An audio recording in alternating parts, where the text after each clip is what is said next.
बहुत समय पहले की बात है। गांव में एक सुंदर लड़की आती है। पूरे गांव वाले उसे देखकर हैरान रह जाते हैं, क्योंकि उससे सुंदर लड़की उन्होंने आज तक नहीं देखी होती। अरे गोपाल भाई, वो देखो कितनी सुंदर लड़की है भाई। इसे आज से पहले तो कभी नहीं देखा। लगता है पास के गांव से आई है।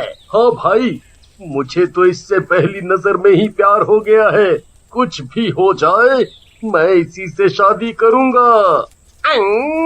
अरे गोपाल भाई, लेकिन ये जंगल की ओर क्यों जा रही है? लगता है रास्ता भटक गई है। चलो, हमें इसे रोकना होगा।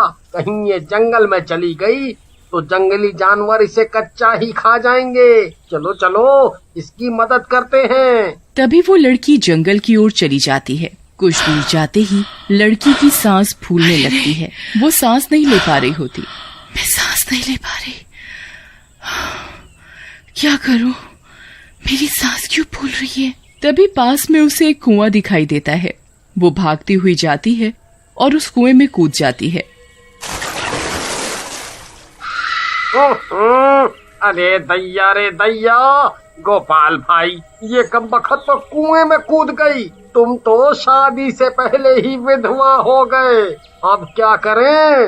अरे बेवकूफ, जल्दी चल, हमें उसे बचाना होगा। फिर वो दोनों भागते हुए उस कुएं के पास जाते हैं। रामू, देख, तेरी भाभी की जान खतरे में है। तुझे उसे बचाना होगा। चल, जल्दी से कुएं में कूद जा। वाह बेटा वाह, शादी का लड्डू तुम खाओ और अपनी जान हम खतरे में डालें। मैं नहीं कूदने वाला इतने गहरे कुएं में। हाँ, कमबख्त, तू किसी काम का नहीं है, मुझे ही जाना होगा। फिर गोपाल कुएं में कूद जाता है और लड़की का हाथ पकड़ लेता है। जी, आप ठीक तो हैं? आप इस कुएं में क्यों कूद गईं? आप मरना क्यों चाहती हैं? अरे, आपने मुझे बचाने के लिए अपनी जान खतरे में क्यों डाल दी? कहीं आपको कुछ हो जाता तो मैं अपने आप को कभी माफ नहीं कर पाती। जी, ये तो मेरा फर्ज था। अरे गोपाल भाई, जल्दी से रस्सी पकड़ लो, मैं तुम दोनों को ऊपर खींच लूंगा। फिर रामू उन दोनों को रस्सी से ऊपर खींच लेता है।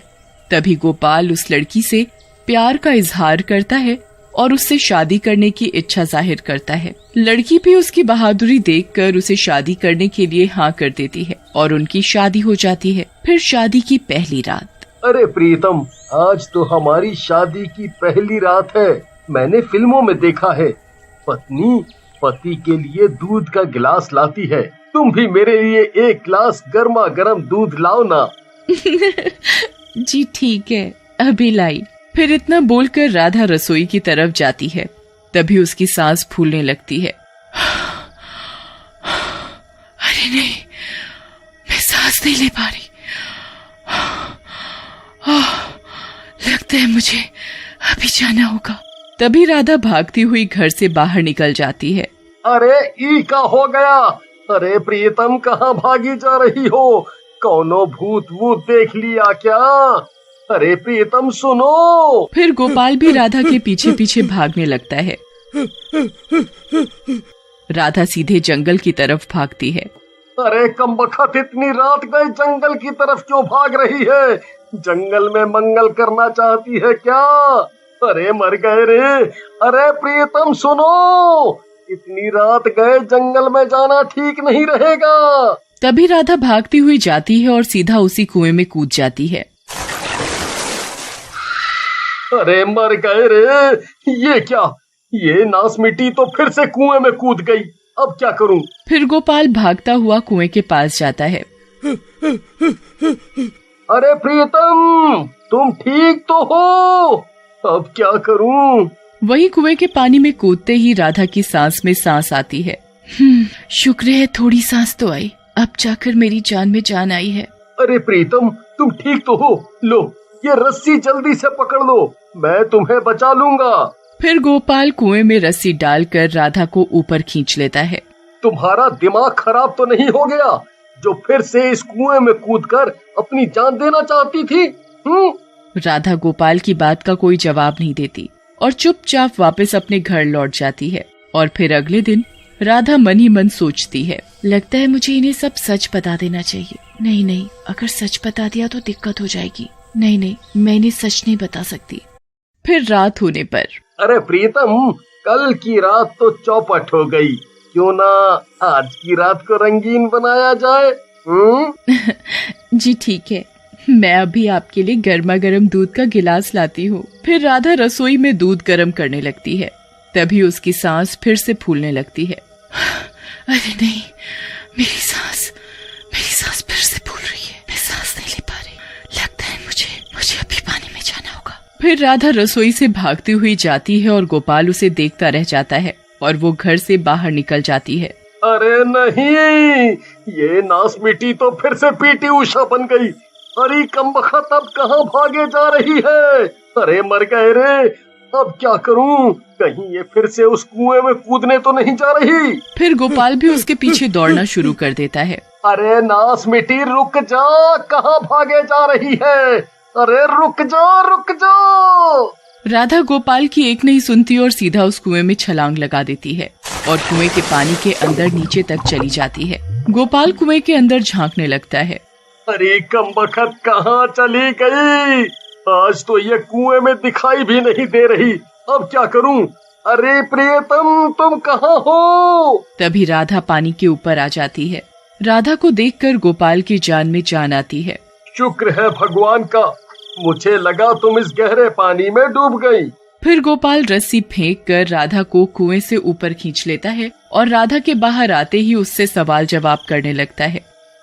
बस राधा, बहुत हो गया। तुम कहीं पागल तो नहीं हो गई जो रोज रोज इस कुएं में कूद जाती हो? आज तुम्हें मुझे असलियत बतानी ही होगी। अगर तुम इस शादी से खुश नहीं हो तो ठीक है, मैं तुम्हारे साथ जबरदस्ती नहीं करूंगा। तुम मुझे छोड़कर जा सकती हो, लेकिन रोज रोज अपनी जान देने की कोशिश मत करो। नहीं नहीं जी, ऐसी कोई बात नहीं है। आपने मुझसे शादी करके मुझे एक नया जीवन दिया है।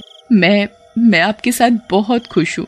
अच्छा, अगर मेरे साथ खुश हो तो फिर रोज रात को अपनी जान क्यों देने चली आती हो इस कुएं के पास? लेकिन राधा गोपाल की किसी बात का कोई जवाब नहीं देती और चुपचाप वापस घर की ओर चली जाती है। फिर अगले दिन गोपाल मन ही मन सोचता है, एक काम करूंगा, आज इसे बेड के साथ बांध दूंगा, फिर देखता हूँ ये कैसे कुएं में कूदने जाती है। फिर रात होने पर, जी क्या हुआ? आज आप बड़ी शांति से बैठे हो। आज दूध नहीं मांगोगे? नहीं, मुझे अब दूध पीना ही नहीं है। मैं जब भी तुमसे दूध मांगता हूँ तुम कुएं में कूद जाती हो।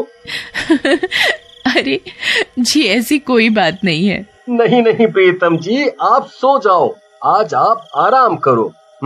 फिर गोपाल सोने का नाटक करने लगता है और जैसे ही राधा सोती है वो उसके पैर को जंजीर से बांधकर बेड के साथ ताला लगा देता है।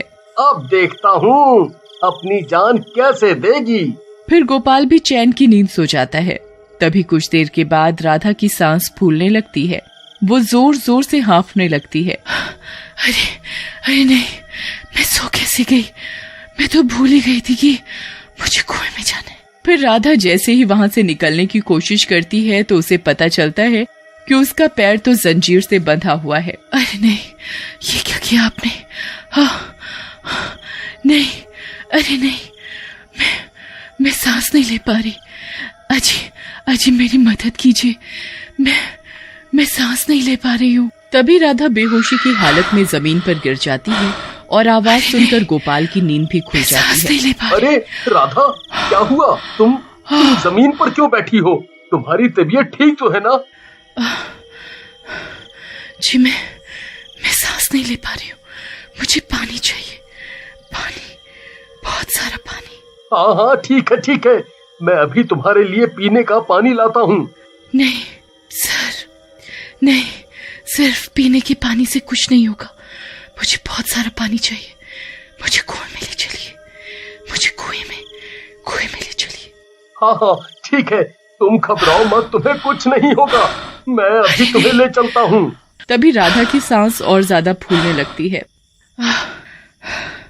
जी कोई फायदा नहीं, कुआं यहाँ से बहुत दूर है, मैं वहां तक नहीं पहुंच पाऊंगी। मेरा आखिरी समय आ गया, अब कोई फायदा नहीं है, रहने दीजिए। नहीं राधा, मैं तुम्हें मरने नहीं दूंगा। लेकिन ये सब हो क्या रहा है? मुझे कुछ समझ नहीं आ रहा है। आखिर तुम्हारी सांस ऐसे क्यों फूल रही है? तुम्हें सांस लेने के लिए पानी की जरूरत क्यों है? आखिर तुम हो कौन? तभी राधा सांस न आने की वजह से बेहोश हो जाती है।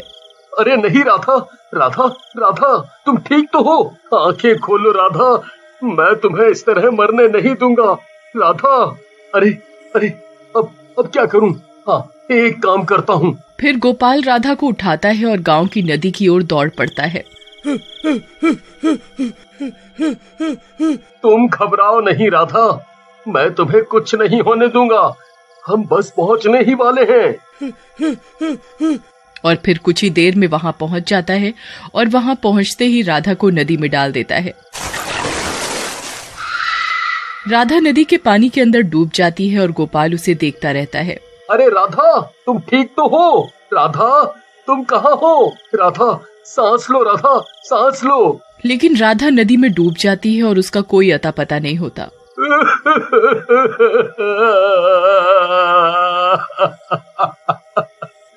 नहीं राधा, नहीं, मैं तुम्हारे बिना जी नहीं पाऊंगा। राधा, राधा, मुझे छोड़कर मत जाओ। राधा, मैं तुम्हारे बिना जी नहीं पाऊंगा। ठीक है, अगर तुम नहीं तो मैं भी नहीं। मैं भी इस नदी में ही डूबकर अपनी जान दे दूंगा। फिर गोपाल भी उस नदी में कूद जाता है और डूबने लगता है। अरे अरे, मर गया। अरे हाय राम, कोई मुझे बचाओ। अरे अरे, मर गया। गोपाल पानी में डूब रहा होता है। तभी राधा जलपरी बनकर वहां पहुंच जाती है। गोपाल राधा को जलपरी के रूप में देखता है और उसके होश उड़ जाते हैं। उसकी आंखें फटी की फटी रह जाती हैं। फिर राधा गोपाल को पकड़ लेती है और नदी के ऊपर ले आती है। अरे बच गया रे। लेकिन ये मैंने क्या देखा? राधा एक जलपरी है।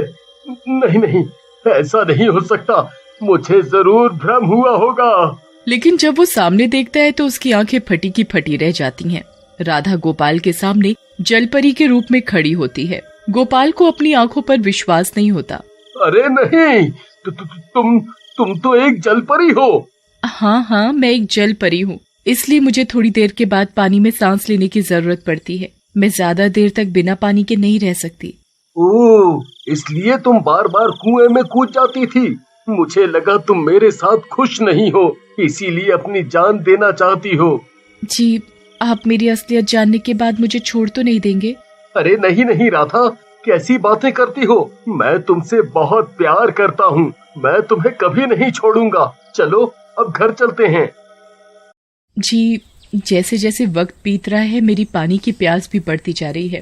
पहले तो मुझे दिन में सिर्फ एक बार नदी में जाने की जरूरत पड़ती थी, लेकिन अब तो दिन में बार बार पानी में जाना पड़ रहा है। नहीं तो मेरी सांस फूलने लगती है। मैं सांस नहीं ले पाती हूँ। मुझे कुछ समझ नहीं आ रहा कि मैं क्या करूं। मैं समझ सकता हूँ राधा, लेकिन अभी इसके अलावा हमारे पास कोई और रास्ता नहीं है। तुम भगवान पर विश्वास रखो, कोई ना कोई रास्ता जरूर निकल आएगा। फिर ऐसे ही दिन बीतते जाते हैं और वक्त के साथ साथ राधा की पानी की प्यास बढ़ती जाती है। फिर राधा को बार बार नदी में कूदता देख गांव की औरतें भी उसके बारे में बातें करने लगती हैं। अरे रेशमा बहन, तुमने गोपाल की बीवी को देखा?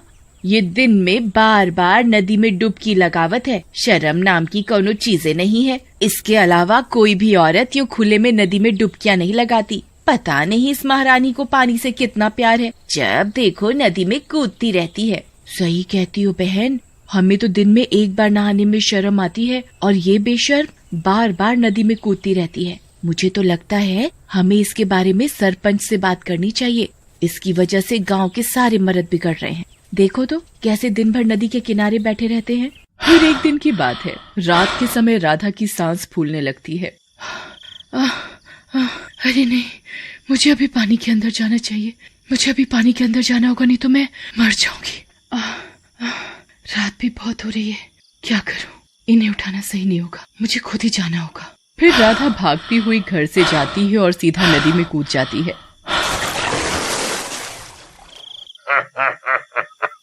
अरे वाह वाह, देखो भाई, आ गई राधा। हमें इसी का तो इंतजार था। अरे वाह वाह वाह वाह वाह वाह, अब मजा आएगा, अब जी भर के से निहारेंगे। फिर जैसे ही राधा पानी से बाहर निकलती है तो वो उसे छेड़ने लगते हैं। अरे क्या बात है मेरी रानी, इतनी रात में भी नदी में डुबकी लगा रही हो? हाँ, क्या बात है? चलो हम सब साथ मिलकर नदी में डुबकी लगाते हैं। फिर एक मनचला राधा का हाथ पकड़ लेता है और उसके साथ जबरदस्ती करने लगता है। अरे आना, अब क्या हो गया? वैसे तो पूरा दिन नदी में डुबकी लगाती रहती हो, आज हमारे साथ भी एक डुबकी लगा लो। छोड़ मुझे, मैं कहती हूँ छोड़, वरना ठीक नहीं होगा, छोड़। आज तो हम दोनों तेरे साथ पानी में डुबकी लगा कर ही रहेंगे। फिर वो दोनों राधा को जबरदस्ती उठा लेते हैं और उसके साथ नदी में कूद जाते हैं। ये सारा मंजर एक गांव वाला दूर छिपा हुआ देख रहा होता है। अरे वाह राजेश भाई, आज तो मजा ही आ गया। वाह वाह वाह, अरे मेरी रानी घबराओ नहीं, तुम भी हमारे साथ मजे करो। हाँ आओ। तभी राधा पानी के अंदर चली जाती है। अरे भाई, ये कहाँ चली गई? कहीं डूब तो नहीं गई? अब क्या करें? अरे मरने दो ना, हमें क्या, वैसे भी पूरा दिन नदी में डुबकी लगाती रहती है ये। अगर किसी को इसकी लाश मिली भी तो हमारे ऊपर कोई भी शक नहीं करेगा, खुद ही डूबकर मर गई होगी। है? चलो यहाँ से निकलते हैं, कहीं कोई हमें देख न ले। फिर जैसे ही वो दोनों वहाँ से निकलने लगते हैं, राधा जलपरी बनकर वहाँ आ जाती है और पानी के नीचे से उन दोनों की टांग पकड़ लेती है। अरे मर गया रे, ये कौन कमबख्त मारा है जिसने मेरी टांग पकड़ ली है? अरे भाई, मुझे भी कोई टांग पकड़कर नीचे खींच रहा है। अरे मर गया रे। अरे भाई, कोई है, हमारी मदद करो। अरे भाई, बचाओ हमें। आई मम्मी, मर गया, आज तो मर गया रे, आज डुबकी लगाना महंगा पड़ गया रे। अरे मर गया रे।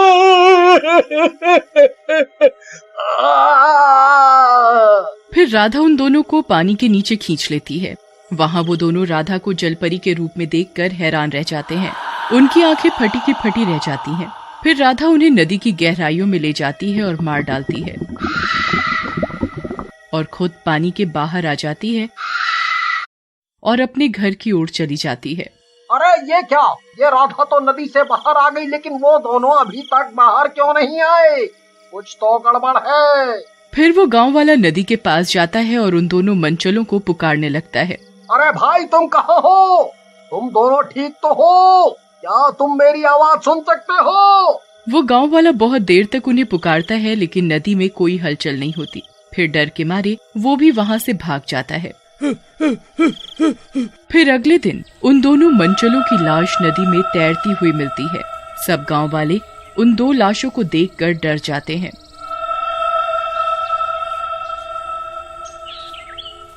अरे भाई, ये दोनों तो हट्टे कट्टे जवान थे, भला इन्हें किसने मारा होगा? पता नहीं भाई, मुझे तो कुछ समझ नहीं आ रहा। गोपाल भी वहीं होता है। वो भी उन गांव वालों की बातें सुन रहा होता है। गोपाल भी उन दोनों को मरा हुआ देखकर डर जाता है। फिर वो घर की ओर जाता है। अरे राधा, तुम्हें पता है नदी में दो आदमियों की लाश तैरती हुई मिली है, क्या तुम्हें उनके बारे में कुछ पता है? मुझे नहीं पता। अब तुम्हारा भी बार बार नदी में जाना ठीक नहीं है, हमें कोई और उपाय करना होगा। वहीं दूसरी तरफ सब गांव वाले उन आदमी की मौत की गुत्थी सुलझाने के लिए इकट्ठा होते हैं। तभी वो गांव वाला सबको बताता है। भाइयों, मैंने अपनी आंखों से देखा था, उन दोनों आदमियों ने राधा को उठा रखा था और उसके साथ नदी में कूदे थे, लेकिन कुछ देर के बाद सिर्फ राधा ही पानी से बाहर निकली थी और अगले दिन उन दोनों की लाश हमें मिली है। हाँ? इसका मतलब तो सीधा सा है भाई, राधा ने ही उन दोनों को डुबा कर मारा है। मुझे तो पहले से ही ये राधा कुछ ठीक नहीं लगती है, दिन रात नदी में डुबकी लगाती है। भला आधी रात को कोई नदी में जाता है भला? है? बोलो बोलो। हाँ हाँ, तुम ठीक कहते हो, ये राधा का ही काम है। मुझे तो लगता है ये राधा कोई साधारण औरत नहीं है। इसके ऊपर जरूर किसी चुड़ैल का साया है। जब आधी रात को किसी औरत की घर से बाहर निकलने की हिम्मत नहीं होती, उस वक्त ये नदी में डुबकियां लगा रही होती है। तुम ही बताओ भाई, ऐसा कौन करता है, हाँ? फिर सभी गांव वाले हाथों में मशाले लेकर गोपाल के घर की ओर निकल पड़ते हैं। मारो मारो, आज इस राधा को जिंदा नहीं छोड़ना है। ये एक चुड़ैल है, इसी ने उन दोनों लड़कों को मारा है। मारो मारो, आज इसे जिंदा नहीं छोड़ेंगे। राधा, अबे तेरी सच्चाई का पता चल गया है। तूने ही उन दोनों को मारा है। बाहर निकल। अरे नहीं, ये गांव वाले तो तुम्हारे खून के प्यासे हो गए हैं। अब क्या करें? अब घबराइए नहीं, इसमें मेरी कोई गलती नहीं है। मैंने कोई गलत काम नहीं किया, चलिए मेरे साथ। फिर वो दोनों बाहर आते हैं। ए राधा, तुमने ही उन दोनों को मारा है। हीरा ने अपनी आँखों से देखा है। हाँ। देखिए सरपंच जी, इसमें मेरी कोई गलती नहीं है। वो दोनों मेरे साथ जबरदस्ती कर रहे थे। उन दोनों ने मुझे जबरदस्ती नदी में धक्का दिया था। मैं तो तैरकर ऊपर आ गई, लेकिन वो दोनों वही नदी में डूब गए। तो इसमें मेरी क्या गलती है? क्या तुमने उन दोनों को राधा के साथ बदतमीजी करते हुए देखा था? हाँ सरपंच जी, ये सही कह रही है। वो दोनों इसके साथ जबरदस्ती कर रहे थे। फिर तो इसमें राधा की कोई गलती नहीं है। उन दोनों ने खुद अपनी मौत चुनी है। ठीक है राधा, हम मान लेते हैं तुमने उन दोनों को नहीं मारा, लेकिन तुम्हारी वजह से ही उनकी मौत हुई है। तुम्हें आधी रात को नदी में नहीं जाना चाहिए था। आज के बाद तुम नदी के अंदर नहीं जाओगी। फिर इतना बोलकर वो सब गांव वाले वहाँ से चले जाते हैं। ठीक तो हो ना राधा, तुम डरो नहीं। तुमने जो भी किया अपनी जान बचाने के लिए किया। में तुम्हारी कोई गलती नहीं है। जी, लेकिन अब मैं नदी में नहीं जा पाऊंगी। अब क्या होगा? मैं ज्यादा देर तक पानी के बिना जिंदा नहीं रह सकती हूँ। तुम डरो नहीं, मैं कुछ न कुछ उपाय निकालता हूँ। फिर गोपाल एक शीशे का हेलमेट बनवाता है जिसके अंदर पानी भरा जा सके। ये देखो राधा, मैं तुम्हारे लिए क्या लाया हूँ, तुम इसे पहन लो। फिर राधा उस शीशे के हेलमेट को पहन लेती है और गोपाल उस हेलमेट के ऊपर से उसमें पानी भर देता है। अरे वाह, ये तो बहुत बढ़िया है। मैं अब बहुत अच्छे से सांस ले पा रही हूँ। ये तो आपने कमाल ही कर दिया। देखा मेरा कमाल, अब तुम हर वक्त अच्छे से सांस ले सकती हो। फिर ऐसे ही कुछ दिन तुम्हें बहुत सावधानी से रहना होगा। कहीं कोई गांव वाला तुम्हें इस हेलमेट के साथ देख ना ले। जी, मैं ध्यान रखूंगी। फिर एक दिन राधा घर का काम कर रही होती है, तभी उनके घर के आगे से एक गांव वाला गुजरता है। घर की खिड़की खुली हुई होती है, तभी उस गांव वाले की नजर राधा पर पड़ती है। उसका पानी से भरा हेलमेट देखकर वो चौंक जाता है। अरे ये क्या, ये गोपाल की पत्नी ने सर पर क्या पहना हुआ है? इसमें तो पानी भरा हुआ है। भला ये इसमें सांस कैसे ले रही है? कुछ तो गड़बड़ है। लगता है ये कोई जादुई चीज है। फिर रात होने पर कालिया जग्गू के साथ गोपाल के घर के बाहर पहुंच जाता है। राधा और गोपाल सो रहे होते हैं। वो हेलमेट वहीं पास में पड़ा हुआ होता है। जग्गू भाई, वो देखो, वो रहा वो जादुई हेलमेट जिसके बारे में मैंने तुम्हें बताया था। इसमें जादुई पानी है। गोपाल की पत्नी इसी पानी के अंदर सांस ले रही थी। चलो, हमें इसे चुराना होगा। फिर वो दोनों दबे पांव उनके घर के अंदर घुस जाते हैं। कालिया धीरे से हेलमेट उठाता है और वो दोनों वहाँ से दबे पांव निकल जाते हैं और जंगल के अंदर भाग जाते हैं। अरे वाह वाह कालिया भाई, अब तो हम माला माल हो जाएंगे। हमें इस जादुई पानी की बहुत ज्यादा कीमत मिलेगी।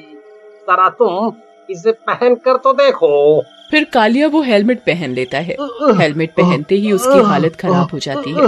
अरे मर गया रे! ये क्या मुसीबत है? मैं सांस नहीं ले पा रहा हूँ। अरे अरे जग्गू भाई, इस कमबख्त हेलमेट को मेरे सर पे से उतारो, नहीं तो मैं मर जाऊंगा। फिर जग्गू उस हेलमेट को कालिया के सर से उतार देता है। अरे बच गया रे, मैं तो बाल बाल बच गया। अरे भाई, इसमें तो साधारण पानी भरा हुआ है, ये कोई जादुई पानी नहीं है भाई। भाई, अगर ये जादुई पानी नहीं तो फिर राधा इसमें सांस कैसे ले पा रही थी? दाल में जरूर कुछ काला है। चलो, हमें वापस गोपाल के घर जाना चाहिए। फिर वो दोनों हेलमेट लेकर वापस गोपाल के घर के बाहर पहुंच जाते हैं। वहीं राधा की पानी की प्यास जाग जाती है। वो उस पानी के हेलमेट को तलाशने लगती है। अरे ये हेलमेट कहाँ गया? यही तो रखा था, कहाँ चला गया? अब क्या करूं? मेरी तो सांसें उखड़ने लगी है। मैं और इंतजार नहीं कर सकती, मुझे अभी पानी की सख्त जरूरत है। फिर वो रसोई घर की तरफ भागती हुई जाती है। वहाँ एक घड़े में पानी पड़ा हुआ होता है। वो घड़े के अंदर अपना मुंह डालने की कोशिश करती है, लेकिन घड़े का मुंह छोटा होने के कारण उसका सर उसके अंदर नहीं जा पाता। भगवान, अब क्या करूं? मुझे अभी नदी में जाना होगा, अब कोई रास्ता नहीं है। फिर राधा घर से निकलकर सीधा नदी की तरफ दौड़ पड़ती है। फिर वो दोनों भी हेलमेट को वहीं छोड़कर राधा के पीछे दौड़ना शुरू कर देते हैं। तभी राधा दौड़ते दौड़ते नदी के अंदर कूद जाती है। अरे कालिया भाई, ये तो नदी में कूद गई। तभी राधा अपने असली रूप में आ जाती है और एक जलपरी का रूप लेकर नदी में तैरने लगती है।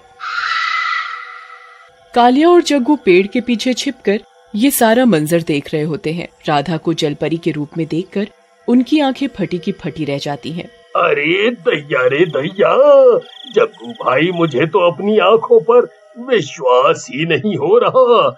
ये राधा तो एक जलपरी निकली भाई।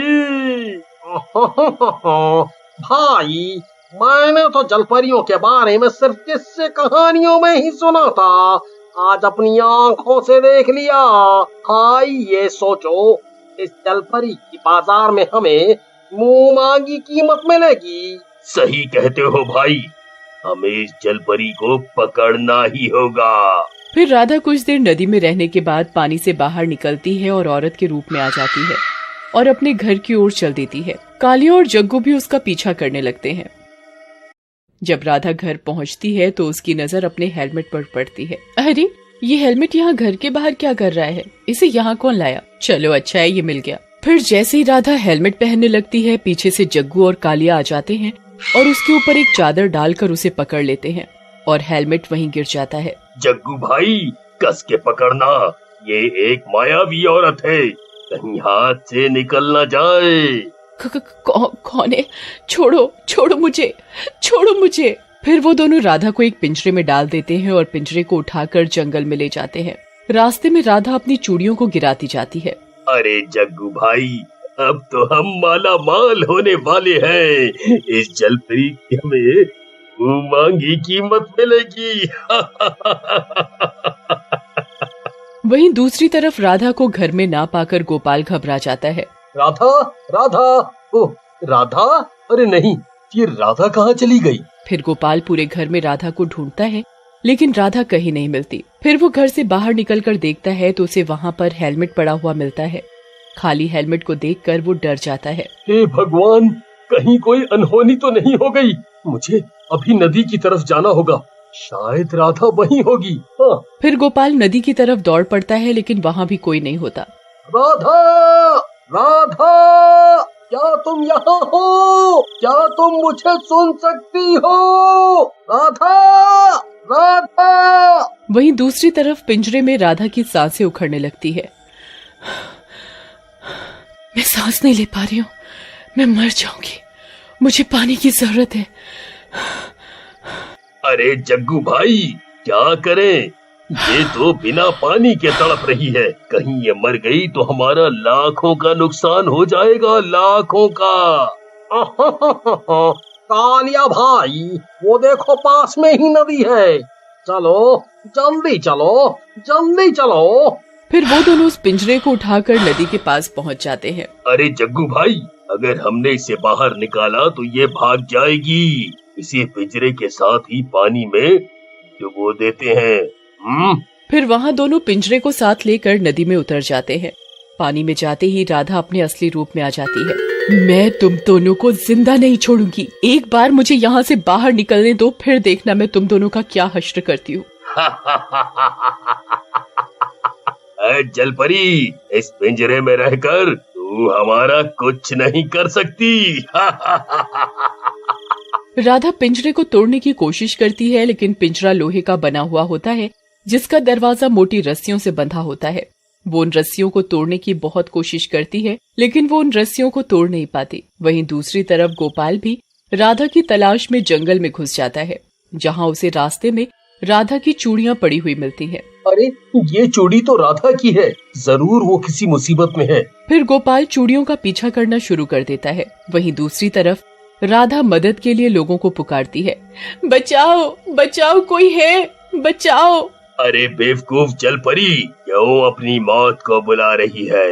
अगर गांव वालों ने तुझे इस रूप में देख लिया तो तुझे एक मायावी चुड़ैल समझकर आग लगा देंगे। आग। हे भगवान, अब मैं क्या करूं? मदद के लिए किसे पुकारूं?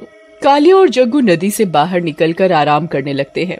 तभी राधा पानी के अंदर मछलियों से मदद मांगती है। मछलियाँ जल परी की मदद की पुकार सुनकर वहाँ पहुँच जाती हैं। हे मछलियों, मुझे तुम्हारी जरूरत है। तुम अपने नुकीले दांतों से इन रस्सियों को काट सकती हो, मेरी मदद करो। फिर सभी मछलियाँ रस्सी को काटने लगती हैं और कुछ ही देर में रस्सियाँ कट जाती हैं। रस्सियाँ कटते ही जल परी पिंजरे का दरवाजा खोलकर बाहर निकल जाती है। अरे मर गए रे जग्गू भाई, ये कमबख्त पिंजरे से बाहर कैसे निकल गई? अब क्या करें? यही सोचकर वो दोनों भी नदी में कूद जाते हैं। अच्छा हुआ तुम दोनों खुद ही पानी में मरने के लिए आ गए। अरे अरे अरे मर गए रे। और कुछ ही देर में उन दोनों की दम घुटने से मौत हो जाती है। फिर जलपरी नदी से बाहर निकल जाती है और कुछ ही देर में गोपाल भी वहाँ पहुँच जाता है। अरे राधा, तुम यहाँ क्या कर रही हो? तुम ठीक तो हो ना? किसी ने तुम्हें देखा तो नहीं ना? फिर राधा गोपाल को सारी बात बताती है। शुक्र है भगवान का, तुम्हारी असलियत किसी को पता नहीं चली। फिर वो दोनों वापस अपने घर की ओर चल देते हैं। एक दिन की बात है। जी सुनिए, कहाँ हैं आप? जल्दी यहाँ आइए, मुझे आपको एक खुशखबरी देनी है। जी आप बाप बनने वाले हैं, मैं आपके बच्चे की माँ बनने वाली हूँ। ये बात सुनकर गोपाल खुश नहीं होता और चिंता में पड़ जाता है। अजी क्या हुआ, आप खुश नहीं हुए? मुझे तो लगा था आप ये खबर सुनकर फूले नहीं समाएंगे। नहीं राधा, ऐसी कोई बात नहीं है। मैं बहुत खुश हूँ, लेकिन मेरे मन में डर है, कहीं होने वाला बच्चा भी तुम्हारे जैसा हुआ तो क्या होगा? तुम एक जलपरी हो और ज्यादा देर तक पानी के बिना सांस नहीं ले सकती। तुम्हारी असलियत कोई गांव वाला नहीं जानता। अगर हमारा बच्चा भी ऐसा ही पैदा हुआ तो क्या करेंगे? उसे गांव वालों की नजर से कैसे बचाएंगे? नहीं नहीं, ऐसा नहीं हो सकता। हे भगवान, ये तो मैंने सोचा ही नहीं था। तुम घबराओ नहीं, जो होगा देखा जाएगा। अभी तुम ज्यादा चिंता मत करो। फिर इसी तरह 9 महीने बीत जाते हैं और राधा अपनी सच्चाई सभी गांव वालों से छिपा कर रखती है। और फिर एक दिन, अजी सुनिए, मुझे बहुत दर्द हो रहा है, लगता है समय आ गया है। आप जल्दी से दाई माँ को बुला कर ले आइए। हाँ ठीक है, मैं अभी जाता हूँ, लेकिन तुम ये हेलमेट उतार लो, कहीं दाई माँ तुम्हें इस हालत में ना देख ले। ठीक है, आप जाइए, जल्दी जाइए। फिर गोपाल भागता हुआ जाता है और दाई माँ को पूरी बात बताता है। फिर दाई माँ गोपाल के साथ उसके घर पहुँचती हैं। वहाँ राधा दर्द से कराह रही होती है। ठीक है राधा, घबराओ नहीं, तुम्हें कुछ नहीं होगा। गोपाल, तुम बाहर इंतजार करो। जी ठीक है, मैं बाहर इंतजार करता हूँ। फिर कुछ ही देर में कमरे से एक बच्चे के रोने की आवाज आती है।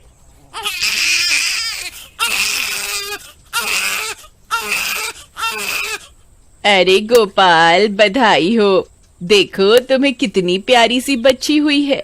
गोपाल उस बच्ची को गोद में ले लेता है। उसकी खुशी का ठिकाना नहीं होता। तभी राधा की सांस फूलने लगती है।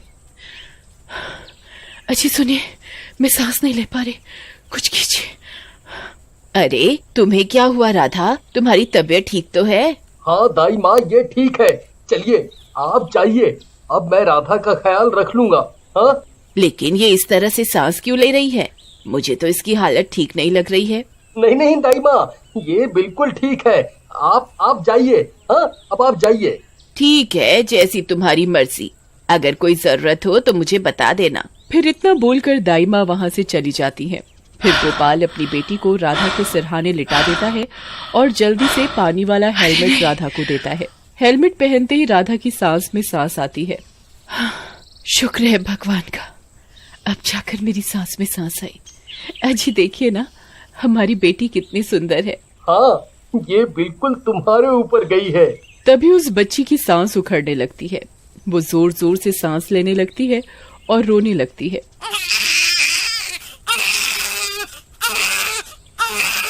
अरे नहीं, ऐसा नहीं हो सकता। वही हुआ जिस बात का डर था। राधा, इसे भी तुम्हारी तरह पानी की जरूरत है। ये पानी के बिना ज्यादा देर तक नहीं रह पाएगी। तुम इसे संभालो, मैं अभी आता हूँ। फिर गोपाल जाता है और एक टब में पानी भरकर लाता है। फिर वो उस बच्ची को पानी में डालता है। पानी में जाते ही वो अपने असली रूप में आ जाती है और एक जल परी बन जाती है। ये देखकर गोपाल घबरा जाता है। अरे नहीं, अगर गांव वालों को इसकी असलियत के बारे में पता चल गया तो क्या होगा राधा? अजी आप घबराइए नहीं, मैं अपने और अपनी बेटी के बारे में कभी किसी को पता नहीं चलने दूंगी। फिर इसी तरह दिन बीतते जाते हैं और राधा की बेटी मीना 10 साल की हो जाती है। राधा उसकी असलियत गांव वालों से छिपाने के लिए मीना को घर से बाहर नहीं जाने देती थी। फिर एक दिन मीना घर में कैद रहकर तंग आ जाती है। माँ, मुझे भी घर से बाहर जाना है। देखो ना, सब बच्चे घर के बाहर खेल रहे हैं। मेरा भी मन करता है बाहर जाकर खेलने का। मुझे भी जाने दो ना। नहीं नहीं मीना, तुम जानती हो ना कि तुम इन सब बच्चों के जैसी नहीं हो। तुम इनसे थोड़ी अलग हो बेटा, इसलिए तुम इनके साथ बाहर खेलने नहीं जा सकती। मीना उदास होकर अपने कमरे में चली जाती है।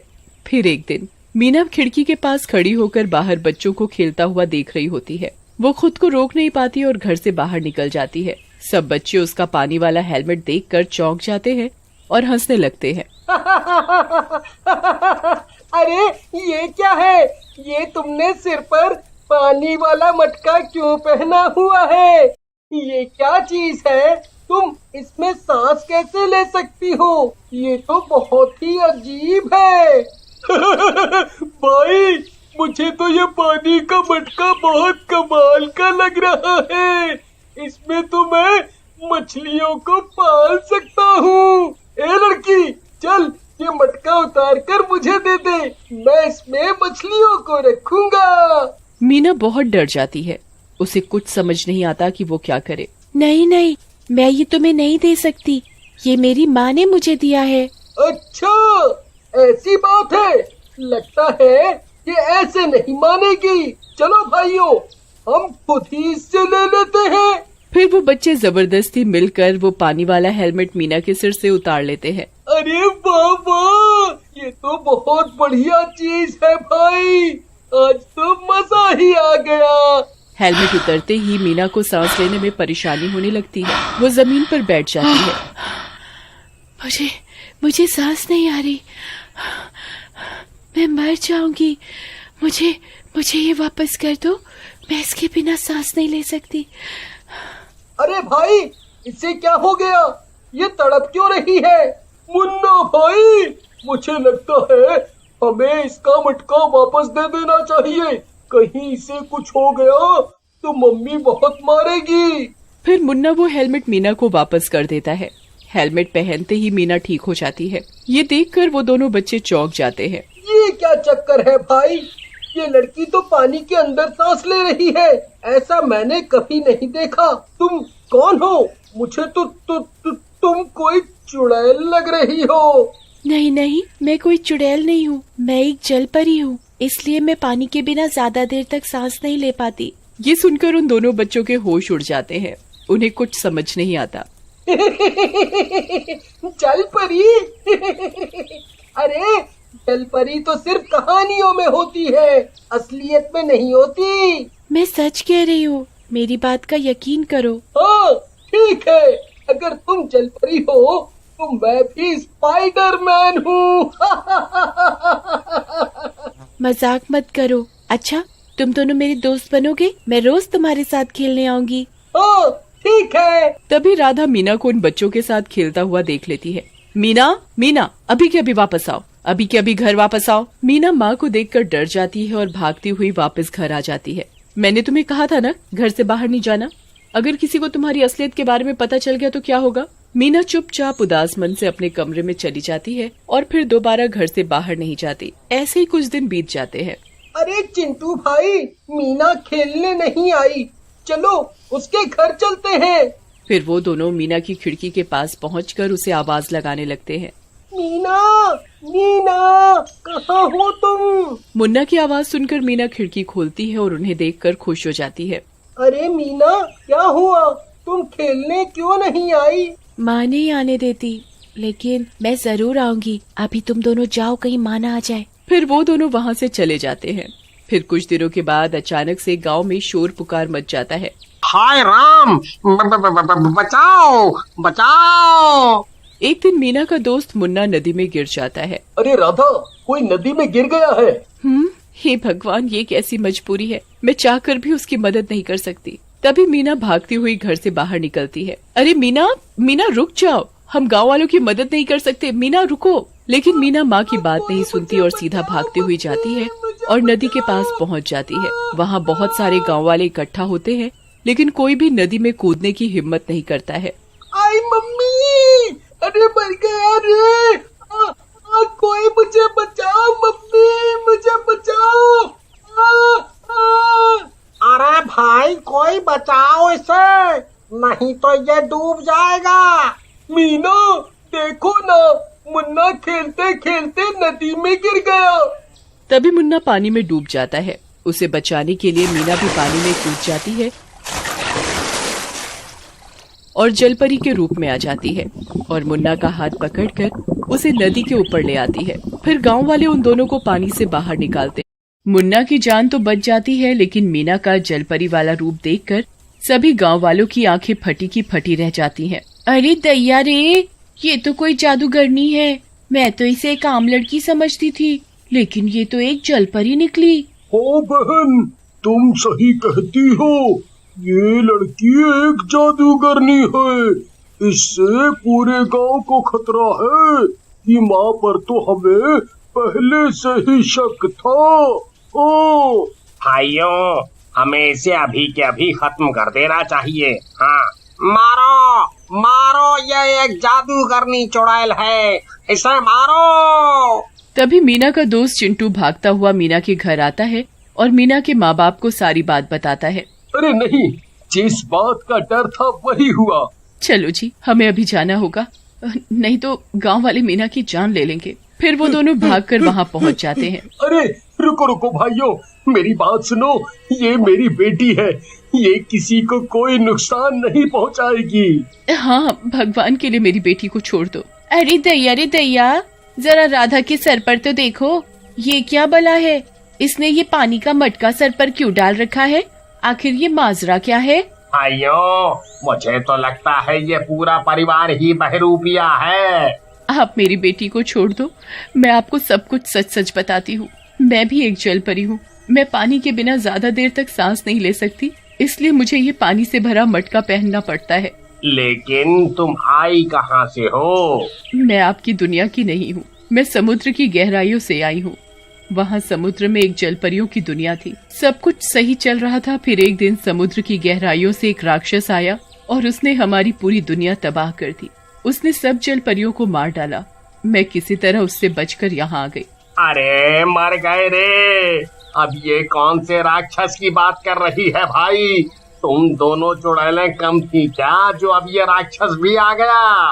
अरे भाई, मुझे तो ये मनगढ़ंत कहानी लगती है। अभी फिलहाल तो हमें इन दोनों जादूगरनियों से खतरा है। नहीं नहीं अंकल, मीना मेरी दोस्त है, ये बहुत अच्छी है, इसने मेरी जान बचाई है। अगर ये नहीं होती तो मैं आज जिंदा नहीं होता। तभी एक गांव वाला सहमा हुआ उनकी तरफ भागता हुआ आता है। अरे भाई, क्या हुआ? तुम इतने डरे हुए क्यों हो? दोनों भूत वूत देख लिया क्या? अरे भाई, वहाँ पहाड़ी के पास नदी में मैं अपनी नाव से मछलियाँ पकड़ रहा था, तभी अचानक से मेरी नाव को किसी ने नदी के अंदर खींच लिया। मैं बहुत मुश्किल से अपनी जान बचा कर आया हूँ।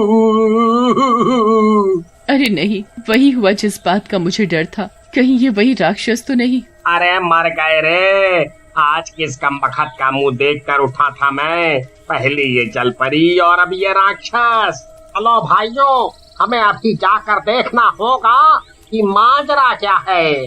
फिर वो सब लोग पहाड़ी के पास वाली नदी के किनारे की तरफ जाते हैं, लेकिन उन्हें वहाँ कुछ नहीं मिलता।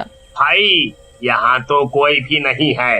मुझे लगता है ये राधा हमारा ध्यान भटकाने के लिए ये राक्षस की मनगढ़ंत कहानी बता रही है। हाँ, देखो राधा, हम तुम्हारे ऊपर विश्वास नहीं कर सकते। तुम्हें अपनी बेटी को लेकर वापस समुद्र में लौटना ही होगा। फिर इतना बोलकर सब गांव वाले वहाँ से चले जाते हैं। फिर अगले दिन एक नाव वाला कुछ लोगों को अपनी नाव से नदी पार करवा रहा होता है। तभी अचानक से उसकी नाव डगमगाने लगती है। अरे अरे अरे अरे अरे अरे अरे भाई, ये तेरी नाव इतनी डगमगा क्यों रही है भाई? कहीं तूने लालच में ज्यादा सवारी तो नहीं बैठा ली नाव में? तभी एक हाथ नदी से बाहर निकलता है, नाव को नदी के अंदर खींचने लगता है। सब लोग नदी में गिर जाते हैं। बचाओ, अरे कोई मुझे बचाओ, अरे मर गए, अरे ये क्या हो गया? अरे अरे भाई कोई हमारी मदद करो, अरे कोई हमारी मदद करो। तभी उन लोगों की चीख पुकार सुनकर कुछ गांव वाले वहां पहुंच जाते हैं, लेकिन कोई कुछ कर पाता उससे पहले ही वो राक्षस उन लोगों को एक एक करके नदी के अंदर खींच लेता है। ये सब देखकर सब गांव वालों की आंखें फटी की फटी रह जाती हैं। अरे भाई, वो राधा सही कह रही थी, इस नदी में जरूर कोई राक्षस है। अब हम क्या करें? चलो भाइयों, हमें अभी के अभी सरपंच जी को इसके बारे में बताना होगा। फिर वो सब लोग भागते हुए सरपंच के घर जाते हैं और उसे नदी में हुई घटना के बारे में बताते हैं। हे भगवान, ये क्या मुसीबत आ गई हमारे गांव में।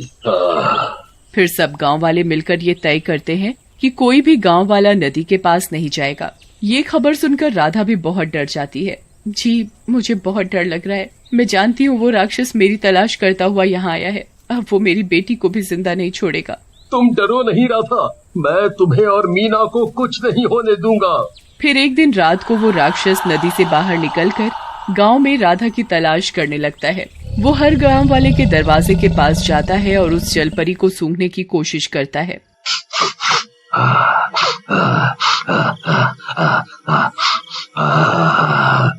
जलपरी, मैं तेरी खुशबू सूंघ सकता हूँ। मुझे पता है तू यहीं कहीं आसपास ही है, तू मुझसे बच नहीं सकती। सभी गांव वाले अपनी अपनी खिड़कियों से उस राक्षस को देख रहे होते हैं। हे भगवान, ये तो वही राक्षस है जी, अब क्या होगा? राधा, तुम मीना को लेकर अंदर छुप जाओ, कहीं ये तुम्हें सूंघता हुआ यहाँ ना आ जाए। फिर वो राक्षस राधा को सूंघता हुआ आगे बढ़ जाता है।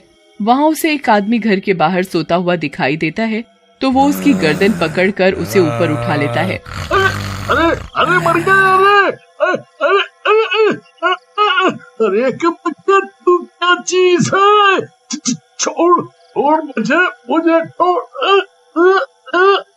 तो इंसान, मैं यहाँ एक जलपरी की तलाश में आया हूँ, मुझे उसका पता बता दे, नहीं तो तेरी गर्दन को धड़ से अलग कर दूंगा। हाँ भाई तुम सही जगह पर आए हो। वो जलपरी इसी गांव में रहती है। मुझे नीचे उतारो, मैं अभी तुम्हें उसका पता बताता हूँ। फिर वो गांव वाला उस राक्षस को राधा के घर का पता बता देता है और वो राक्षस सीधा राधा के घर के बाहर पहुंचकर उसका दरवाजा पीटने लगता है। जी, ये दरवाजा ज्यादा देर तक नहीं टिकेगा। ये राक्षस इसे आसानी से तोड़ देगा। आप मीना को लेकर पीछे के दरवाजे से भाग जाओ, मैं इस राक्षस का मुकाबला करती हूँ। नहीं राधा, मैं तुम्हें अकेला छोड़कर नहीं जाऊंगा। नहीं, आपको जाना ही होगा, नहीं तो ये मेरे साथ साथ हमारी बेटी को भी मार देगा। फिर ना चाहते हुए भी गोपाल मीना को लेकर पीछे के दरवाजे से भाग जाता है। तभी वो राक्षस घर का दरवाजा तोड़कर अंदर घुस जाता है। ओह, तो तुम यहाँ छुप कर बैठी हो, मैंने तुम्हें कहाँ नहीं ढूंढा। चलो, अब तुम मेरे साथ चलोगी। फिर हमारा होने वाला बच्चा पूरे समुद्र पर राज करेगा।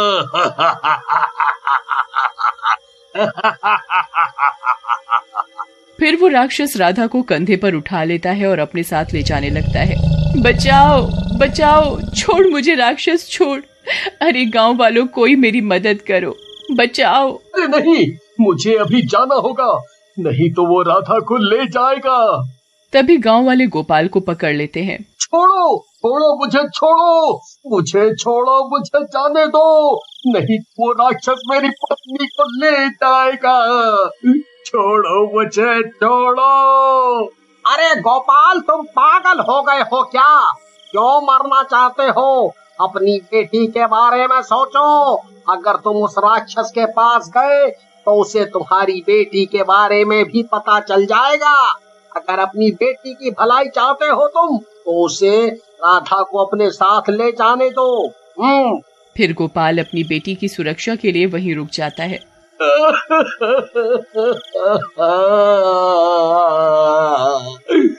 राधा, मैं तुम्हारे बिना जी नहीं पाऊंगा। राधा। फिर वो राक्षस राधा को लेकर नदी में कूद जाता है और नदी की गहराई में चला जाता है और पूरा गांव वहीं खड़ा देखता रहता है। माँ, माँ वापस आ जाओ माँ। मैं आपके बिना कैसे रहूंगी माँ? मैं तुम्हें वापस लेकर रहूंगा राधा, भले इसके लिए मुझे अपनी जान क्यों न देनी पड़े, जान क्यों न देनी पड़े। फिर दिन होने पर गोपाल अपनी पत्नी की तलाश में मीना के साथ नदी के किनारे जाता है। गोपाल वहीं जमीन पर बैठ जाता है और रोने लगता है।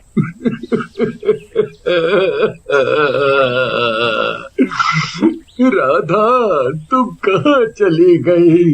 राधा, राधा, क्या तुम मुझे सुन सकती हो? राधा, राधा।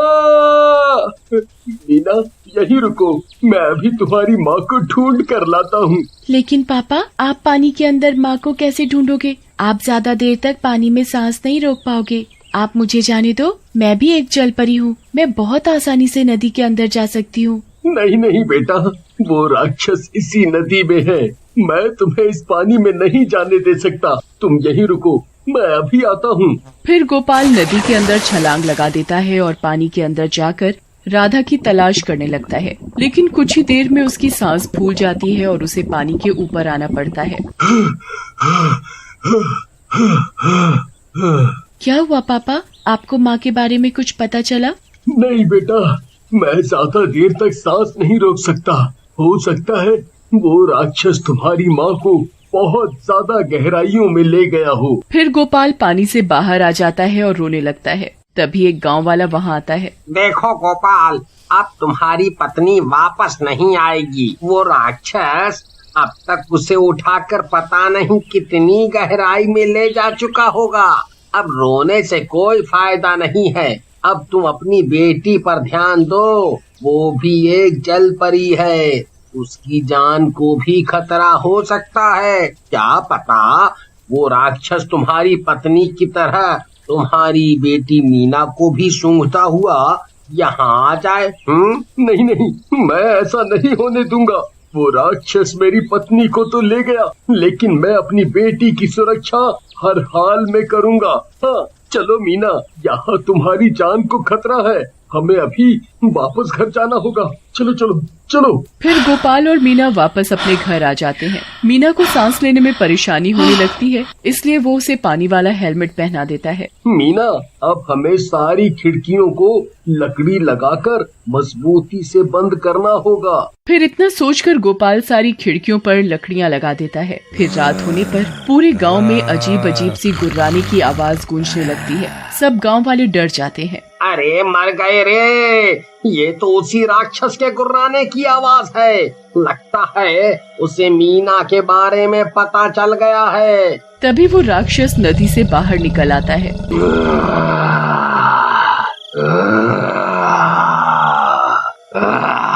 ये जलपरी की खुशबू कहाँ से आ रही है? ऐसा कैसे हो सकता है? यहाँ एक और जलपरी भी है, वो मुझसे नहीं बच सकती। मैं उसे ढूंढ कर ही रहूंगा। फिर वो राक्षस पूरे गांव में गुर्राता हुआ उस जलपरी को ढूंढने लगता है। गोपाल मीना के शरीर पर तेल लगा देता है, जिससे कि वो राक्षस मीना की खुशबू ना सूंघ सके। फिर वो राक्षस हर घर की खिड़की से झांक झांक कर मीना की तलाश करने लगता है। अरे गाँव वालों, उस जलपरी को मेरे हवाले कर दो, नहीं तो अच्छा नहीं होगा। मैं तुम्हें कल रात तक की मोहलत देता हूँ। उस जलपरी को खुद ब खुद मेरे हवाले कर दो, नहीं तो तुम सब मारे जाओगे।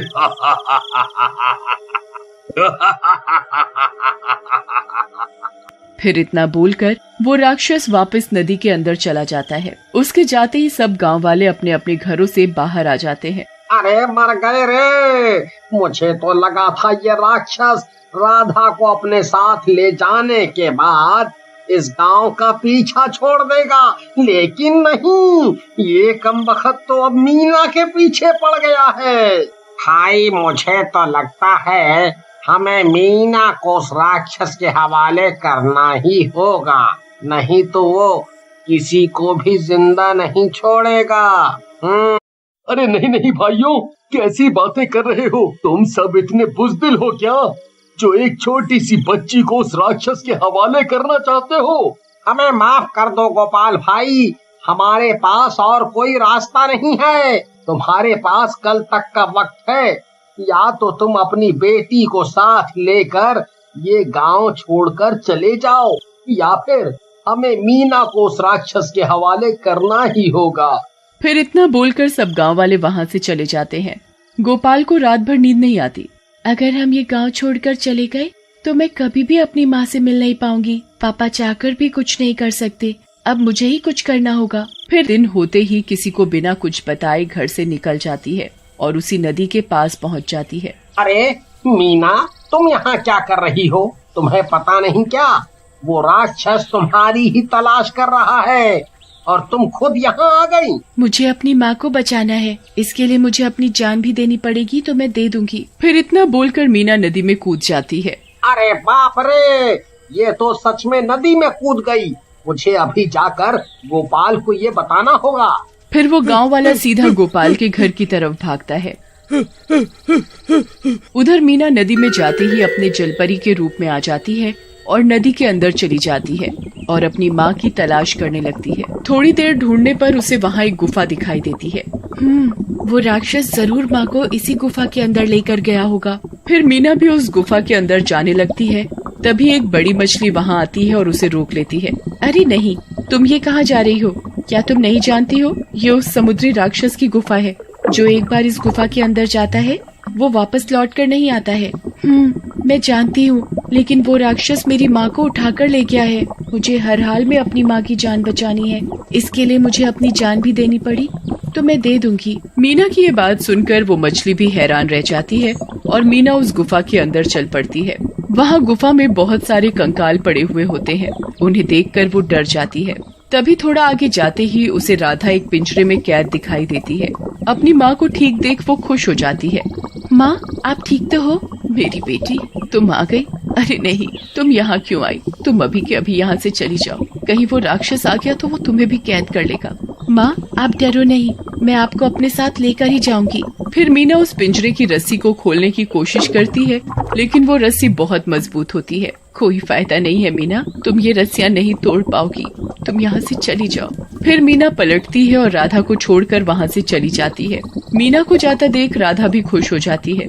जाओ मेरी बेटी, जाओ, अपनी जान बचाओ। फिर मीना गुफा से बाहर आकर मछलियों से मदद मांगती है।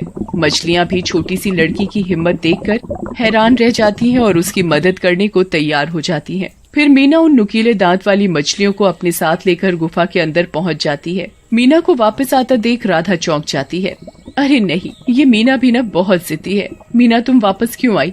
अरे माँ, आपको क्या लगा मैं आपको यूं ही छोड़कर चली जाऊंगी? फिर वो सब मछलियाँ अपने नुकीले दांतों से उन सारी रस्सियों को काट देती हैं और राधा आजाद हो जाती है। तभी डरावनी डरावनी आवाजें आने लगती हैं। सभी मछलियाँ वहाँ से भाग जाती हैं। अरे नहीं, हे भगवान, ये तो उसी राक्षस की आवाज है, वो यहीं आसपास ही है। चलो मीना, हमें यहाँ से निकलना होगा। फिर वो दोनों तेजी से तैरते हुए गुफा से बाहर निकल जाते हैं। वहाँ वो राक्षस गुफा में राधा को ना पाकर आग बबूला हो जाता है। नहीं छोड़ूंगा, अब मैं किसी को जिंदा नहीं छोड़ूंगा। वहीं दूसरी तरफ सब गांव वाले भी नदी के किनारे इकट्ठा हो जाते हैं। मीना, तुम कहाँ हो? मीना, मीना। तभी मीना राधा के साथ नदी के ऊपर आ जाती है। अरे राधा, तुम जिंदा हो? मीना, तुम ठीक तो हो ना? चलो चलो जल्दी से पानी से बाहर आओ, चलो जल्दी बाहर आओ। फिर वो दोनों पानी से बाहर आ जाते हैं। उन दोनों को सही सलामत देखकर गोपाल की खुशी का ठिकाना नहीं रहता। तभी गांव वालों को डरावनी डरावनी आवाजें आने लगती हैं। अरे मर गए रे, लगता है इनके पीछे पीछे वो राक्षस भी आ रहा है। भाइयों, मैं तो कहता हूँ अगर अपनी जान बचानी है तो इन दोनों जल परियों को वापस पानी में फेंक देते हैं, नहीं तो वो राक्षस किसी को जिंदा नहीं छोड़ेगा। हाँ हाँ, विजय सही कह रहा है, इन दोनों की वजह से पूरे गांव पर आफत मंडरा रही है। चलो इन दोनों को उठाकर नदी में फेंक देते हैं। चलो भाइयों, देर किस बात की, आगे बढ़ो।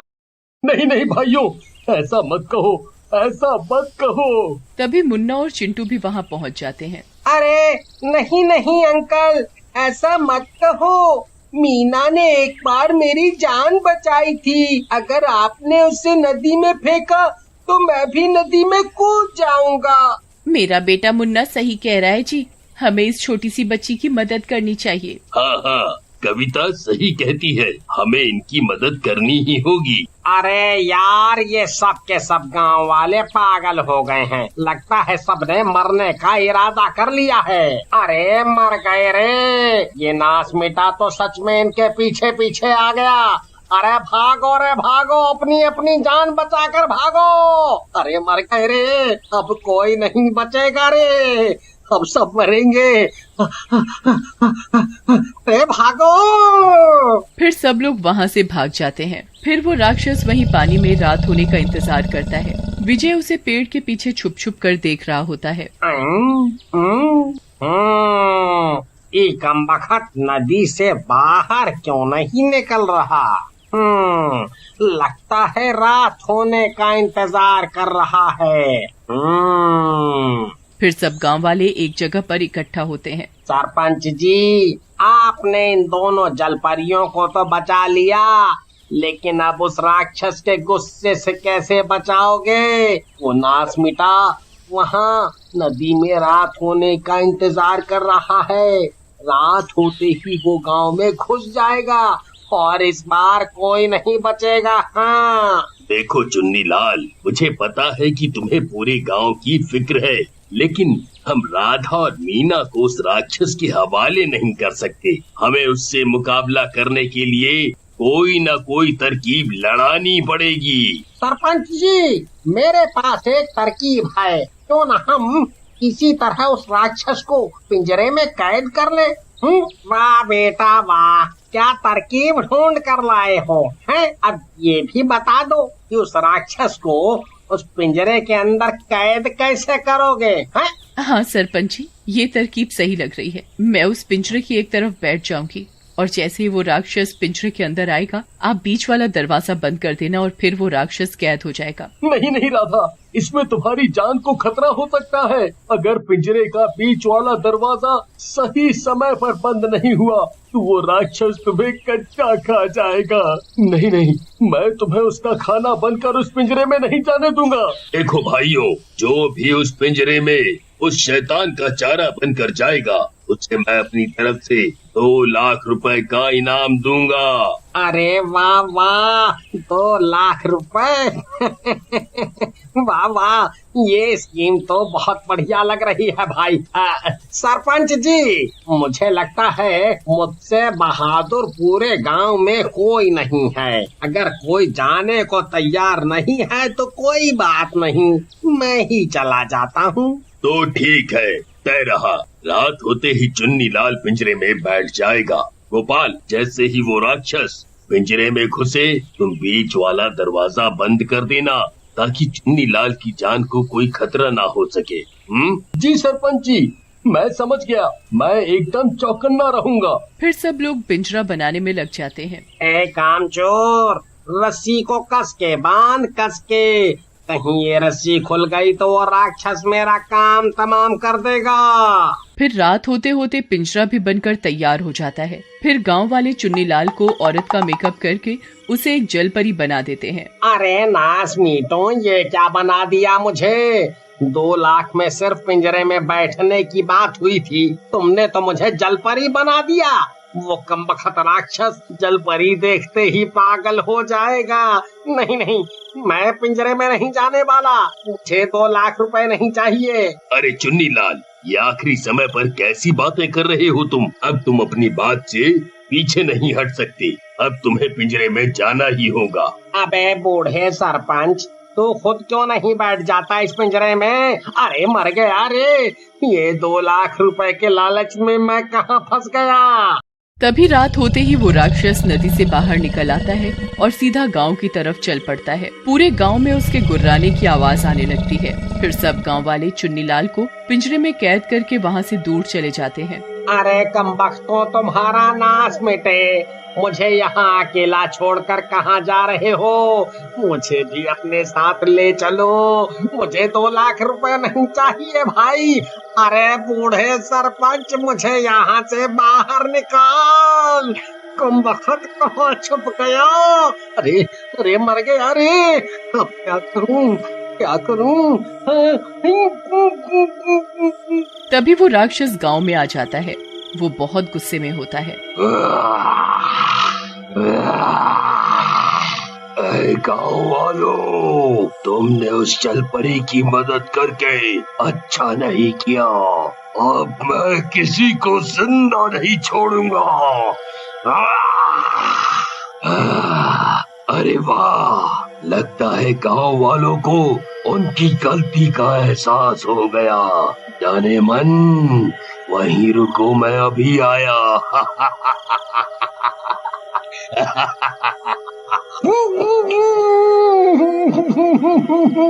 आई मम्मी, ये कमबख्त तो इसी ओर आ रहा है। अब क्या करूं क्या करूं? गोपाल वही पेड़ के पीछे रस्सी पकड़कर खड़ा होता है। अरे चुन्नी भाई, चुपचाप बैठे रहो, ज्यादा शोर मत मचाओ, उसे शक हो जाएगा। अरे गोपाल भाई, तुम सही समय पर ये दरवाजा बंद कर देना, नहीं तो ये कमबख्त मेरा कचूमर बना देगा। तुम घबराओ नहीं, मैं तुम्हें मरने नहीं दूंगा, तुम बस चुपचाप बैठे रहो। फिर राक्षस धीरे धीरे उस पिंजरे की ओर बढ़ता है और पिंजरे के अंदर घुस जाता है। आई मम्मी, मर गया रे। अरे अरे गोपाल भाई, जल्दी से दरवाजा बंद करो, नहीं तो ये नास मिटा मेरी गर्दन मेरी धड़ से अलग कर देगा। अरे दरवाजा बंद करो भाई। अरे ये क्या?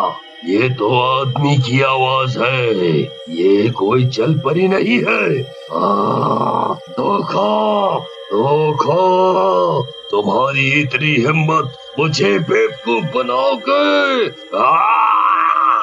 तभी गोपाल पिंजरे के बीच वाला दरवाजा बंद कर देता है और राक्षस पिंजरे में कैद हो जाता है और चुन्नी लाल पीछे के दरवाजे से पिंजरे से बाहर निकल जाता है।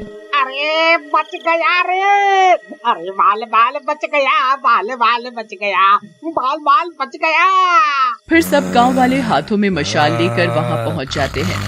गांव वालों, तुमने मुझे धोखा देकर अपनी मौत को बुलाया है। मुझे एक बार यहाँ से बाहर निकलने दो, फिर मैं तुम्हें चुन चुन कर मारूंगा।